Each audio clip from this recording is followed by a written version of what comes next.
jaa ngeen jëf bu baax suñu mbokku internet yu xibaar TV ñu dalal leen jàmm comme luñ ko tàmmee def saa su nekk yéen ñëw nañ fas yéene jox li fi am si xibaar si bésu tey bi xibaaru tey nag dañ koy commencé diggante Youssou Ndour ak Macky Sall dafa mel ni diggante boobu jeex na comme ni nga xamee président Macky Sall dafa war a tànn ko ko war a wutu si bopp coalition Benno Bokk Yaakaar boobu ba léegi mooy tànn ndaxte choix wam ba léegi defagu ko nag tey nag si génn mooy Youssou Ndour nag.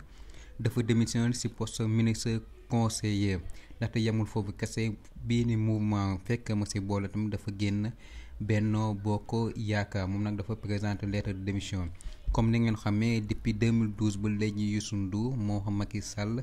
ñoo demoon ànd mais tey jii nag Youssou Ndour fësal na diggante bi jeex na xanaa li ñuy laaj mooy Youssou Ndour jamono bi fan la war a dem ndaxte nee na moom dafa bëgg consacré pleinement ci mouvement bii di fekkee ma ci boole te li nga gën a xam ñooy jëm ci élection présidentielle février 2024 laaj bi mooy ndax Youssou Ndour dafa fas yéene samp ndënd pour nekk candidat ci élection yii di ñëw.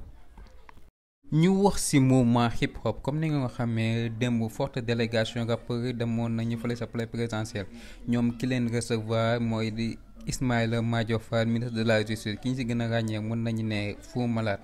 Simon